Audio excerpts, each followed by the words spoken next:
Hello, I'm Ellen Stofan, the John and Adrian Mars Director of the Smithsonian's National Air and Space Museum, speaking to you from my home office.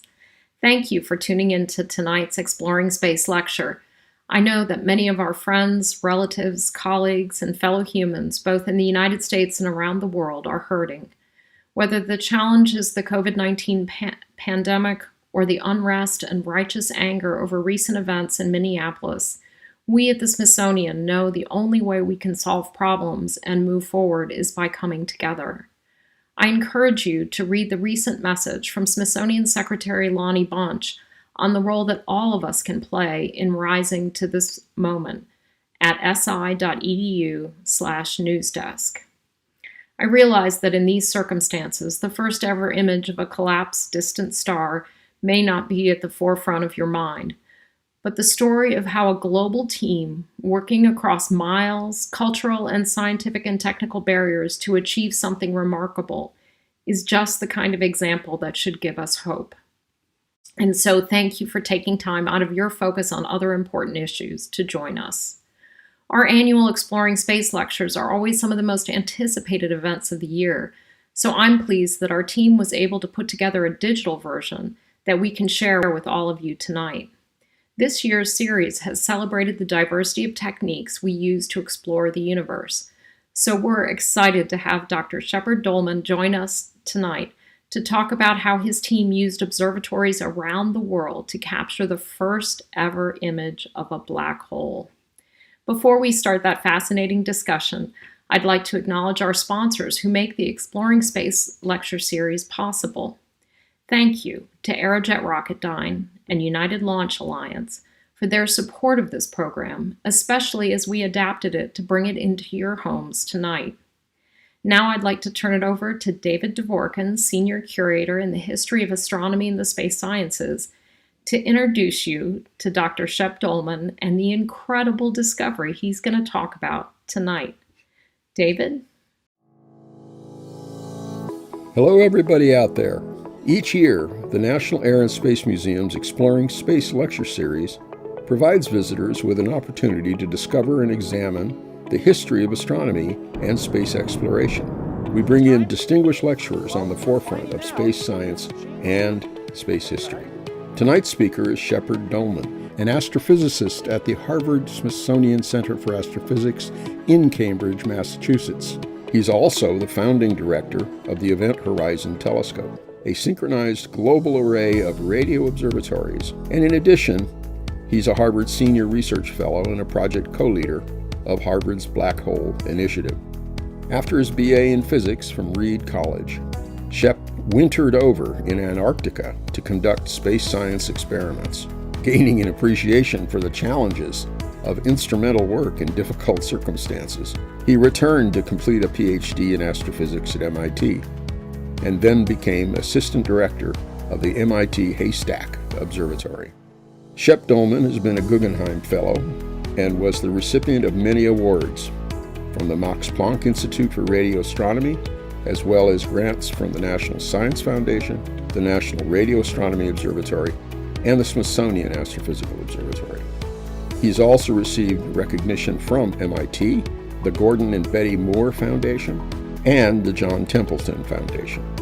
So tonight's program will focus on the achievements of the Event Horizon Telescope team. That's a large team. EHT, as it's called, a global array of radio dishes linked together by a network of atomic clocks and hard drives, forms an Earth-size virtual telescope. Its major project is to search for supermassive black holes and to try to image them. On April 10th, 2019, the EHT project reported success.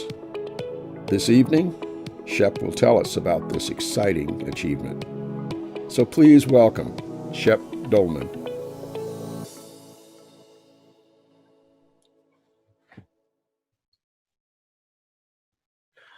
Hi, Shep Dolman here, and it's a real pleasure to be speaking to you tonight about the Event Horizon Telescope, which is a project that we envisioned close to 2 decades ago.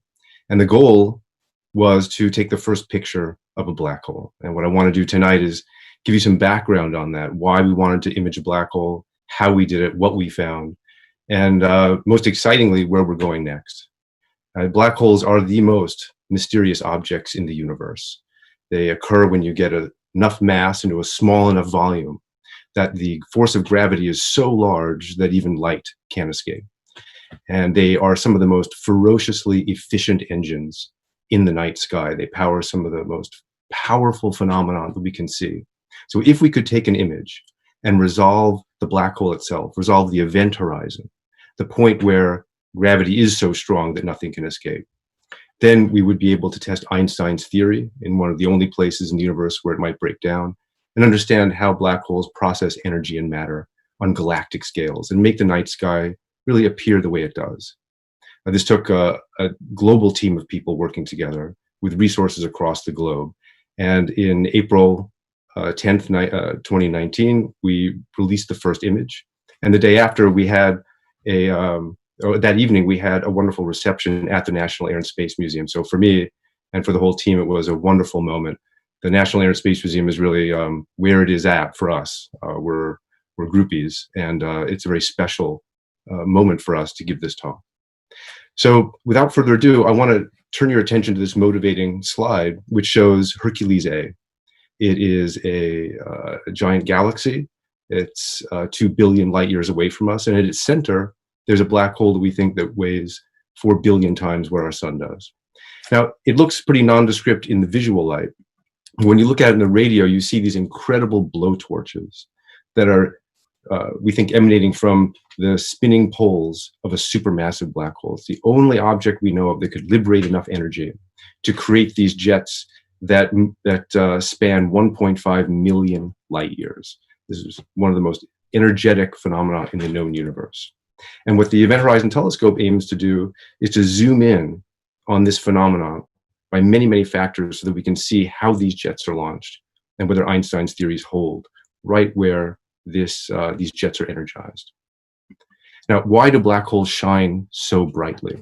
Well, there's a very easy way to understand this. If you were to hold an apple at arm's length and drop it onto the floor, when it hit the floor, you'd be liberating about as much energy as it takes to power your cell phone for 1 second. But if you were to scrunch the Earth into a black hole, it would be about the size of a marble. And the force of gravity would be the same at the distance the black hole, that the apple is from the black hole. But if you dropped the apple now, it would keep accelerating. There would be no surface for it to bump into. And by the time it reached the event horizon, it would be going a fair fraction of the speed of light. And then it would liberate many, many times the energy. How much?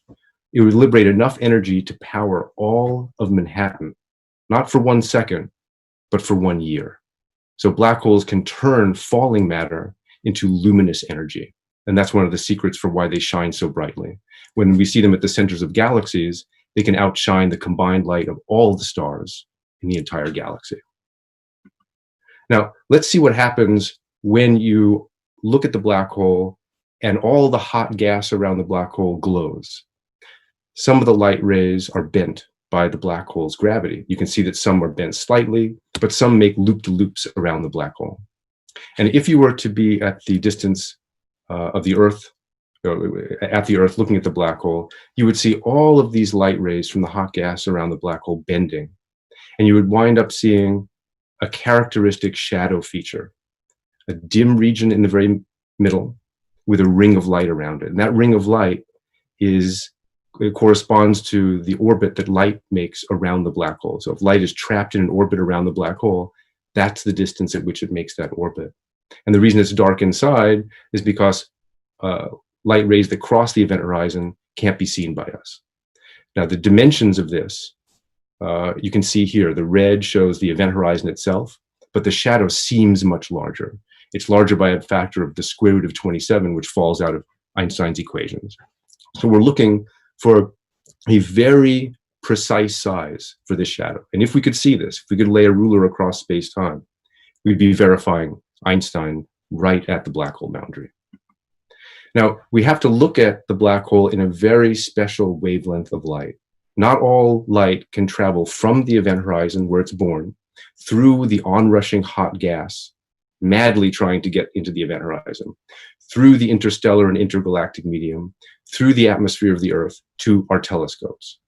What you're seeing here is what the black hole would look like if you looked at it at long radio wavelengths, maybe 10, maybe 50 gigahertz or so.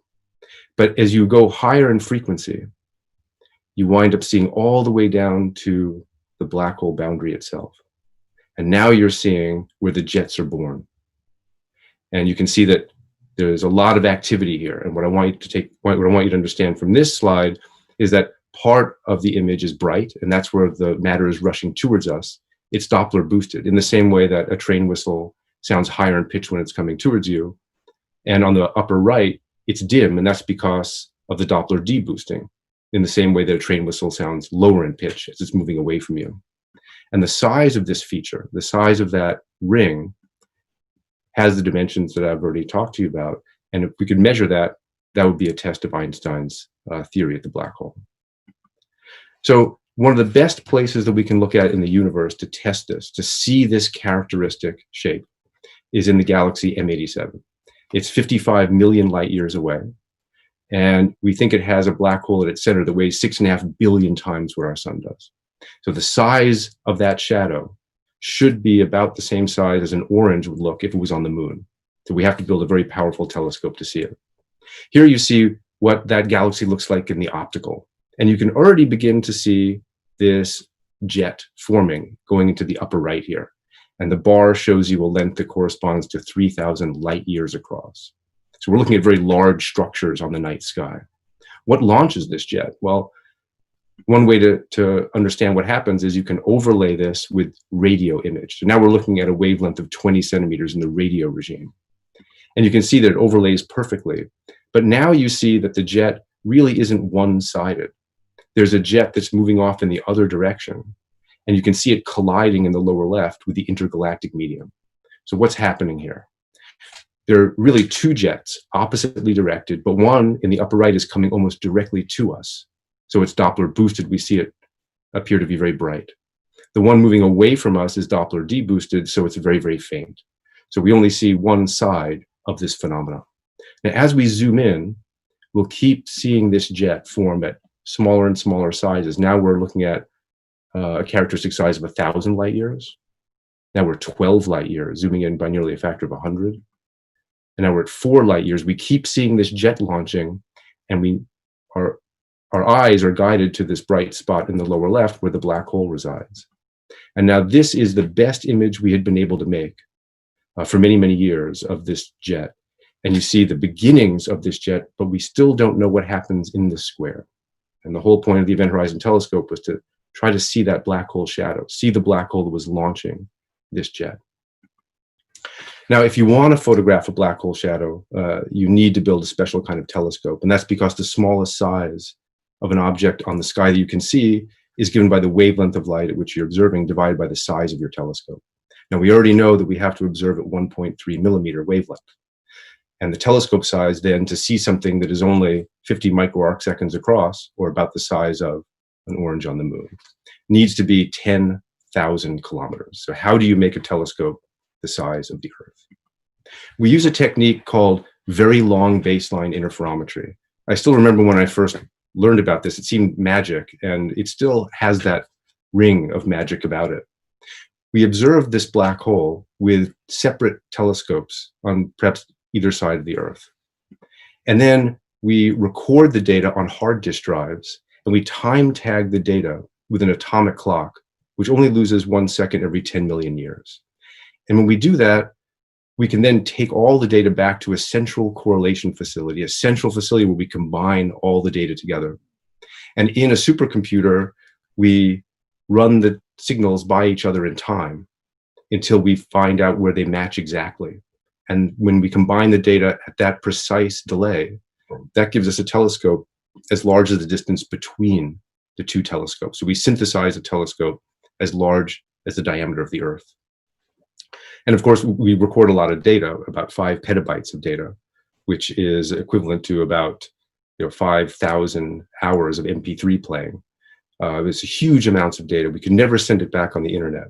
So we wind up packing 747s filled with hard disk drives. It's the fastest way to get data around on the planet that we know of even today.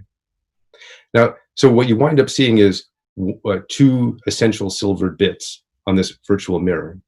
And we needed to get more telescopes. So we spent the better part of a decade conscripting the best telescopes in the world for this purpose.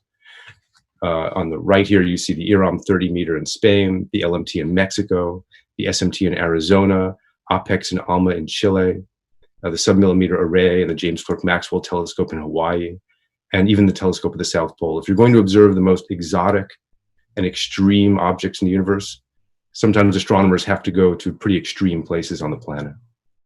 But even this isn't enough. We would have a few silvered bits on the mirror, but the secret is that the Earth rotates. The Earth does the work for us. So what you're seeing here on the left is our entire array, each telescope pair matched by a red line. And on the right, you see those red points corresponding to those pairs move during the course of an evening.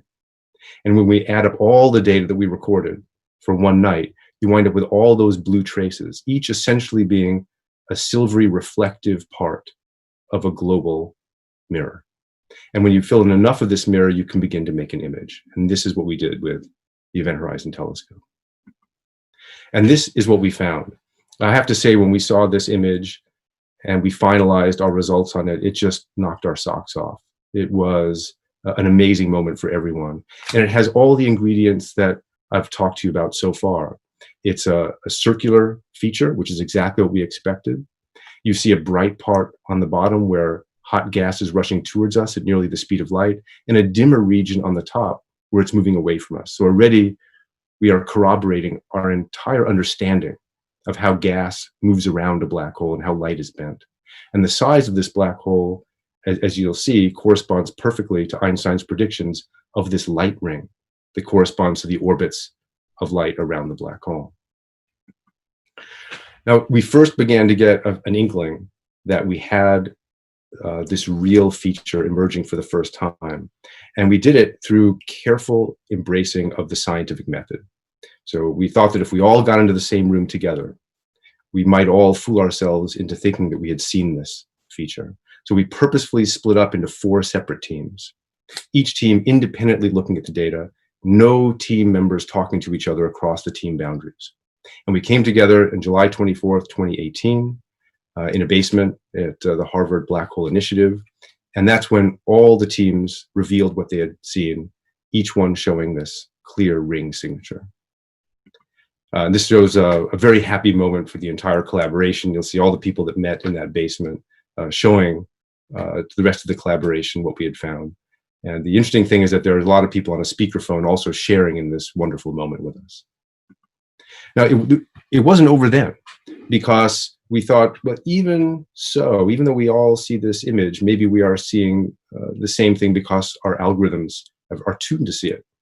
So we then went through many months of training our specialized imaging algorithms on other things, on doubles, which you see all the way to the right, on fill disks, which you see the second to the right. And once we had trained them on these features that were not a ring, then we set them loose again on our data. And you can see here that we have the 3 images that we finally put into our scientific journal, each one representing a different method of imaging. And this is when we realized that we had really seen, for the first time, the shadow of the black hole. Now, in addition to testing our algorithms, we also used the fact that we had looked at it for 4 separate days over the span of a week. Each individual data set we recorded on 4 subsequent nights showed this same feature. So we feel this is an extremely robust result. And it's one that we feel has been properly vetted through the scientific method. Now, how important is it to add new telescopes? Well, you can see here on the left, if you have 2 telescopes, you only get 2 points in this virtual lens. And you can only make a very simple image on the right. If you add another telescope, you begin to see smaller features. It's only when you get an outrigger on the left that you begin to see the beginnings of that ring.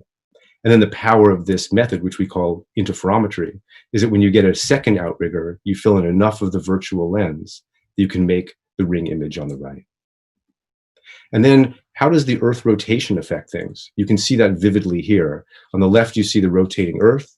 In the middle, you will see how the rotating Earth fills in that virtual lens. And on the right, you see a plot of the data in energy space, which I can explain a little bit later if people are interested in. And on the bottom, you see the 3 different techniques and how they're able to make the best image with the data they have so far. So now you see the Earth is beginning to rotate. We're adding more data. And with time, we can make better and better images as the Earth rotates. So by the time that we're done, we have the final image that we were able to publish. So it's still remarkable to me that all of this works, and it's wonderful. So now, how big is this image? Well, we can measure the diameter directly from the images, and this is a very nice animation made by one of our postdocs, Dom Pesci. And you can see that as you swing around the black hole, you can measure the thickness of the ring as well as the diameter of the ring, and both of those are shown on the right. And when we're done, then we wind up with a diameter and an uncertainty in the width of that ring. And remember, it's the width of that ring that should be the square root of 27 times the Schwarzschild radius, which is really only dependent on the mass. And since we know the distance to this black hole, 16.8 megaparsecs, or about 55 million years, or 55 million light years, it's just a matter of geometry to read the mass off. And we get a mass of 6.5 billion solar masses. Now, because that is exactly what we have determined the mass to be through other means, and because we've measured for the first time the size of this light orbit ring, this all tells a story in which Einstein's theory is correct, and our understanding of how black holes lens light at their boundary has been vetted and corroborated. Now, where are we going from here? Because we want to make better tests of Einstein's theory. We want to make a better understanding of how these jets are launched. So what you see here is an aspirational picture. The yellow points represent sites that we already have. The orange sites represent telescopes that are coming online next year. And the red show some sites that may be coming on a little bit after that. But the blue traces, they show telescopes that we hope to have join the array over the coming decade. And the reason is we want to move from still images to real-time movies. We want to create black hole cinema. Imagine having a front row seat to a black hole, seeing it unfold and evolve before your eyes. So if we could build out the Event Horizon Telescope to what we call the next generation Event Horizon Telescope, we'd be able to do 2 things right away. One is we could study in depth how jets are launched. So on the left, you see a simulation, and you can see that the black hole starts to form a jet moving off to the right. Now, we can't see this yet. We don't have the sensitivity. So all we wind up seeing is the ring feature. We can't see the low brightness emission of the jet as it first ignites and begins to move away from the black hole. If we tried to image that, as you see in the center with our current array, we can't really tell what the structure of that jet is. We can't make that black hole to the jet link. But with the next generation EHT off to the right, we'll be able to do that with very high precision, making high fidelity measurements, not only of the brightness, but also of the magnetic fields, which tangle and drive the jet and power it. So one of our prime motivations for building out the next generation instrument is to make this jet black hole connection. And then potentially even more exciting is real-time black hole video. On the left, you see that the Earth-sized lens that's formed with just the Earth rotation fills in very slowly. If we were to build out the NGEHT and also add orbiting satellites that move around the Earth every 90 minutes instead of the period of the Earth rotation with 24 hours, you fill in the Earth-sized virtual lens, which is the rightmost panel, almost entirely. This would let us make near perfect images of the black hole and also give us real-time movies. And when I say real-time movies, this is what I mean. On the left, you see a model of what we think a black hole would look like in real time. With the EHT plus even a single low Earth orbiting satellite, we could begin to see the structure evolve. And on the right, you see what happens when we add a geostationary satellite as well. We think this is going to happen in the next 10 years or so. 10 years ago, we made the prediction that we would make the first image of a black hole. And now our team is pretty comfortable making the prediction that we'll have black hole movies by the end of this coming decade. So this is our collaboration. And I have to say that it has been a joy and a pleasure to assemble this team and to work together across borders and to get the best experts in radio interferometry, in black hole physics, to work together to create this entire project. We're over 200 members strong with 60 institutes represented in 20 countries and regions. And this is a case where the old adage of if you want to go fast, go alone, but if you want to go far, go together really applies.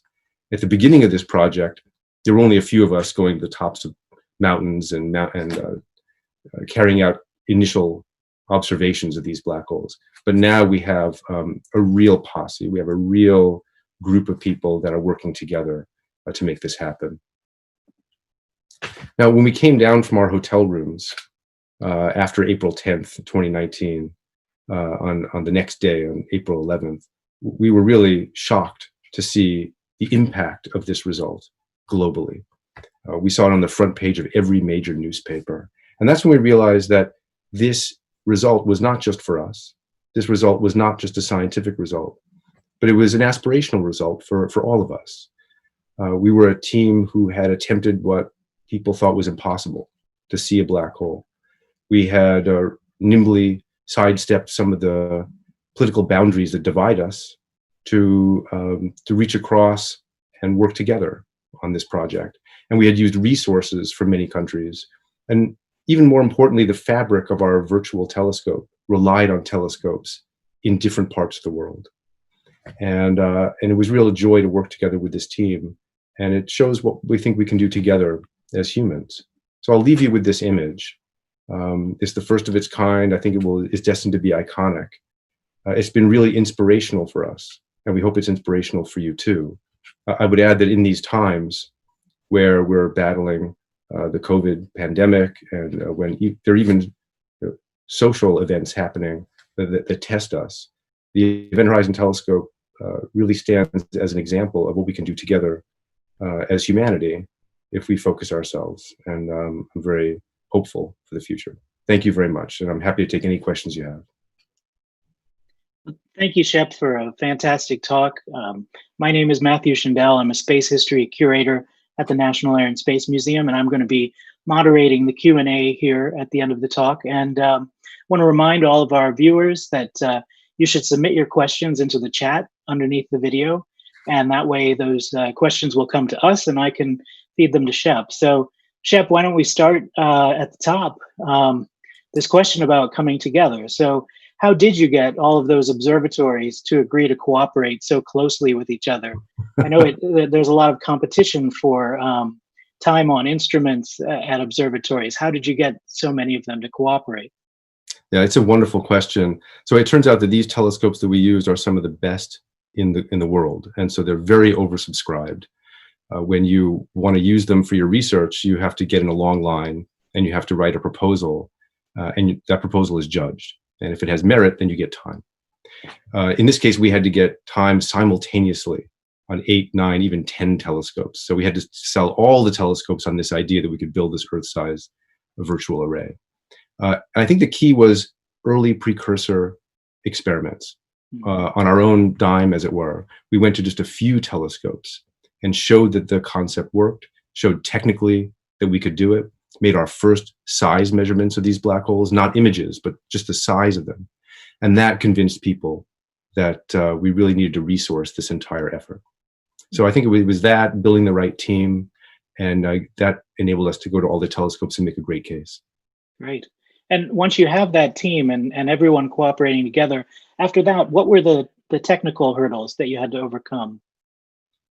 Wow, great. So this technique of very long baseline interferometry using telescopes around the world, that existed, but at lower frequencies.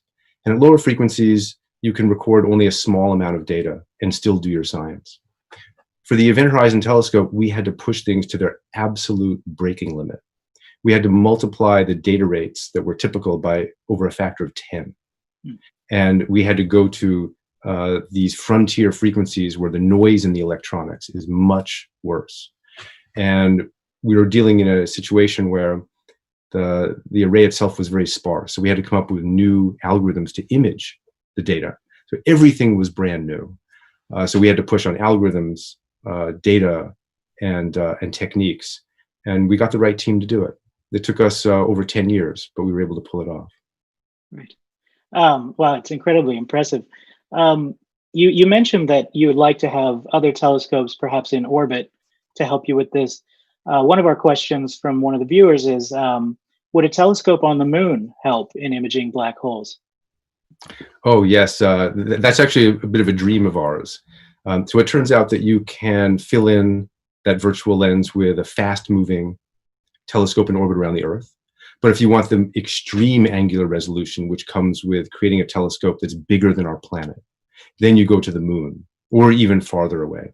And then you can start to look at the fine structure of that photon ring and test Einstein's theory in ways that we can't do only with an array on the Earth. And what's more than that, when you get such high angular resolution, then you can start to look at black holes much farther away in the universe. We could start to resolve black holes across cosmic time, all the way back in the history of our universe, and potentially look at 10,000, 100,000, potentially even 1,000,000 black holes. So going to that scope would increase the scientific impact of the project manyfold. Well, there's a long history of testing Einstein's theory. I mean, I think about the Eddington Eclipse expedition, for example. Why is it so important to continue to test that theory? Well, what a wonderful question. You know, if you want to see where a theory breaks down, you have to keep pushing on it. So, you know, when Eddington made his first observations in 1919, when he saw the movement of stars behind the sun, and that movement exactly matched Einstein's predictions, that was a test of Einstein's theory in the weak gravity regime. Light was bending ever so slightly in the gravitational field of our sun. You always want to push it. So now we're doing essentially that same observation, but skirting the boundary of the black hole itself. It was only when Einstein and others began to question discrepancies in observations that were made with Newton's theory that we understood that even Newton needed to be corrected. So we're always pushing on the limits. That's where the excitement is. Wow. Like one of our questions from an online viewer is, how long of an exposure was it to capture enough light for the black hole image? Wow, great. So we use that trick of Earth rotation aperture synthesis, where we have the Earth do our work for us to move our telescopes around. And to play that game, we needed to observe for about 8 hours each night. And that gave us enough data to make the image. And following up on that, just out of my own curiosity, does that mean sort of sitting up for 8 hours with the instrumentation, waiting for that to happen, or does it kind of happen automatically? No, well, one of the things they say is that one of these experiments is going well when you're bored, right? Because if you're bored, then the computers are taking care of everything. One of the interesting parts of this project is that everything has to be synchronized to a microsecond, and you can't leave that to chance. So we have computers orchestrate all of the taking of the data, but we're always hypervigilant because you never know whether the experiment has succeeded until all the data has been brought back to the central combining facility. So any mistake you make in the field, you don't really notice it until months later. So we're always looking at the data as it streams in. We're always monitoring the equipment. We really don't take a nap. You know, there's no milk and cookies. We're just monitoring it all the time. I see. So speaking of the data, we have a question of who came up with the idea to use the hard drives calibrated by atomic clocks? And was there any debate over that technique? Oh, wow. So this technique that I'm describing, very long baseline interferometry, dates back to the late 60s and 70s. You know, real pioneers of the field. A number of different groups contributed in the early days to perfecting this technique. And again, they worked at much longer wavelengths where the electronics are much easier to design and to monitor. We used to record data on magnetic tape. And when I was a graduate student, of course, we had reel-to-reel tapes, and one of them almost took my hand off once because they're spinning very, very quickly. And we graduated to hard disk drives. And this is very important. We were able to latch on to Moore's law. Moore's law says that the capacity of computers and electronic components increases almost exponentially, or exponentially in time. And by linking the design of our equipment to commodity electronics, using hard disk drives, using CPUs that would be in your computer on your desk, we were able to dramatically reduce the cost, harness the power of people who like to game on computers, right, and use very, very cheap commodity electronics to build all of our instruments. And that's what enabled us to make the big conceptual leap of recording very, very large bandwidths. And that's what gives us the sensitivity that we need to make the black hole image, recording very large amounts of data. Cool. We have a question about the black hole that's in the center of our own galaxy, the Milky Way. The question is, why is it lit up? And what does that even mean? Wow, these are great questions. Yeah. So as I mentioned before, the whole reason the black holes shine is that matter is falling onto them. Matter is attracted by the irresistible gravitational force. And by the time it reaches the black hole event horizon, it's moving so fast, it can liberate huge amounts of energy. The example of the apple falling on powering Manhattan is a case in point. In the center of our galaxy, there is a black hole that we think weighs 4 million times the mass of our sun. And matter is falling onto that, and it shines very, very brightly. That's the other potential case where we can see a black hole horizon lensed around to form this ring. Now, we have data on that black hole too, and we hope to come with that result in the future, in the near future. The difficulty there is that because it's so much less massive than M87, about a factor of 1,000 times less massive, the dynamical time scale, the time at which it can change, is 1,000 times faster. So while you're looking at the galactic center black hole in our Milky Way, during one evening, it changes its shape. It's as though you're trying to capture a runner and you take the lens cap off your camera, you get a blur as they go by. So we have to come up with even better algorithms to process the data so we can make the first beginnings of a movie and not just make a still image for that particular object that's called Sagittarius A star. Mm-hmm. So this is related to that, I think, which is, what are your plans in terms of imaging other black holes and how you decide what black holes are on your wish list? Oh, yeah. We have a great wish list. However, the universe is at the one time kind, but the universe is also a little fickle. So the universe has given us two potential targets to do this work if we're limiting ourselves to a telescope the size of the Earth. One is Sagittarius A star in the center of the Milky Way galaxy that I just talked about, and one is M87. And M87 is roughly 1,000 times more massive. It's 1,000 times farther away, so its appearance is the same size on the sky. It's about the same size ring. Now, the rate at which it changes is 1,000 times slower, so it's kind of like seeing the black hole in the center of our galaxy in slow motion. So it's easier to image. But we'd like to extend the Event Horizon Telescope to see even more. And here's how that works. If we could have a telescope on the moon, for example, the angular resolution would be so high that we'd be able to see and resolve black holes much farther away. And the volume of the space in which we can search goes as that distance cubed. The volume of a sphere is r cubed. So the amount of universe that we might be able to see a black hole in expands greatly. So we think that we could probably get to tens of thousands, maybe hundreds of thousands of black holes as new targets if we could go to these extreme baselines in space. I have a question here from, I'm guessing it's either from a student or it could be, who knows, from your graduate advisor. The question is, did you have an amazing teacher who inspired you to become a scientist? Oh, what a great question. It's so important to have mentors in this field. I went to Reed College, and David Griffiths was one of my teachers there, and he got me very inspired to do this work. Alan Rogers at the MIT Haystack Observatory, I worked with him, and he was just absolutely wonderful.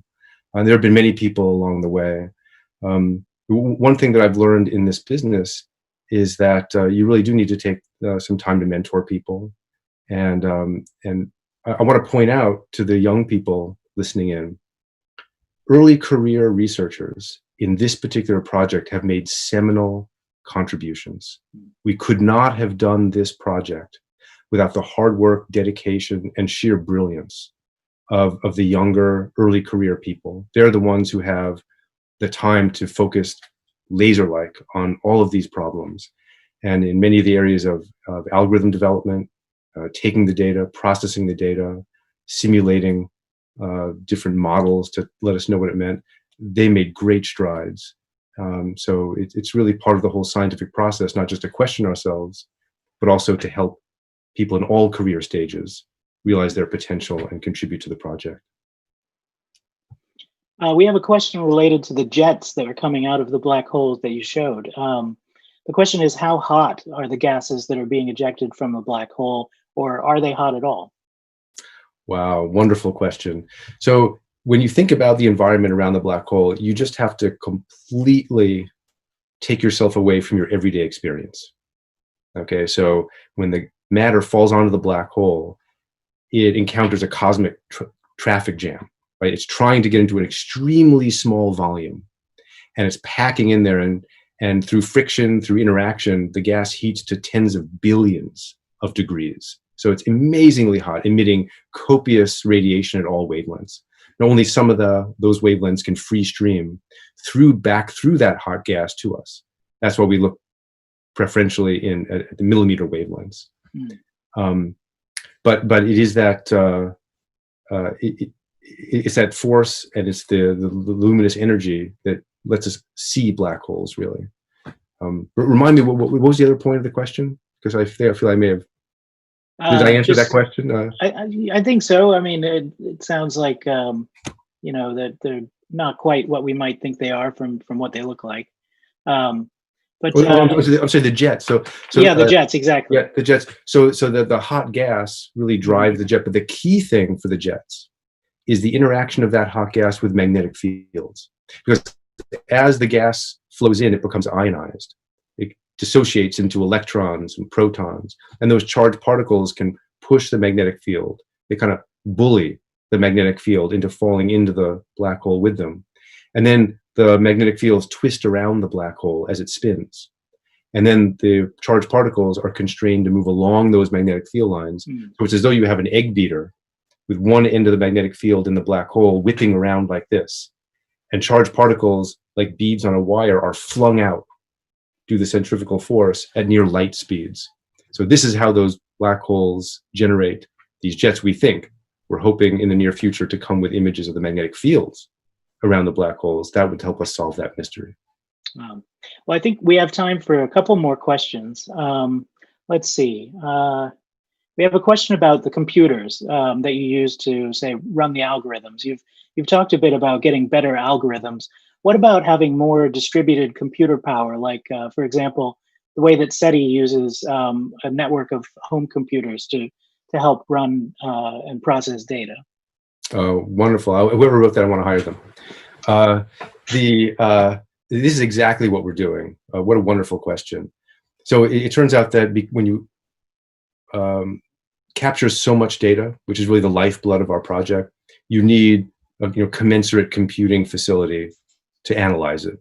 Now, up to this point, there are two real elements of this. One is crunching the data to create the Earth-sized virtual lens.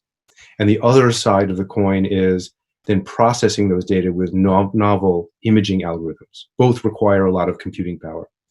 What we're doing now is considering moving to the cloud. We're moving to cloud computing, where we can nimbly assemble a huge cluster of virtual machines, process the data very, very quickly, and then analyze it, and then make a new machine, process the data nimbly, and then analyze that. And it turns out that we think this is a scalable model where we'll be receiving maybe 100 petabytes of data, huge amounts of data, many libraries of Congress. And we should be able to analyze it and image it with these algorithms using virtual platforms. Okay, so we have time for one last question. Here's a question about, again, the challenges of this project. When you think back on the history of this project, and the many years that you've put into, what specific problem stands out in your mind as the one that, was the longest and the hardest to overcome? Well, there were many. I guess what I would say is it was assembling the team, and the key there was to show some of the first results. I think for a long time this was a dream. And it was when we had some first results that showed that the size of the objects we were looking at, both Sagittarius A star and M87, our two best candidates, when we saw that those had structure in them that were the size of the event horizon, then we were able to convince everyone to come on board. So the hard part was getting many telescopes to work together. The hard part was assembling the whole global team. The hard part was getting resources from many funding agencies and even private foundations. So it was the organizational aspect of it that I think was one of the hardest things. If we had just been allowed to work on the electronics, on the imaging, I think we could have done that because we had extremely good people in the project. But some of the logistics were quite difficult. But the fact that we did it makes me think that we can harness that same know-how and that same good spirit to tackle some of the larger problems that we're facing now.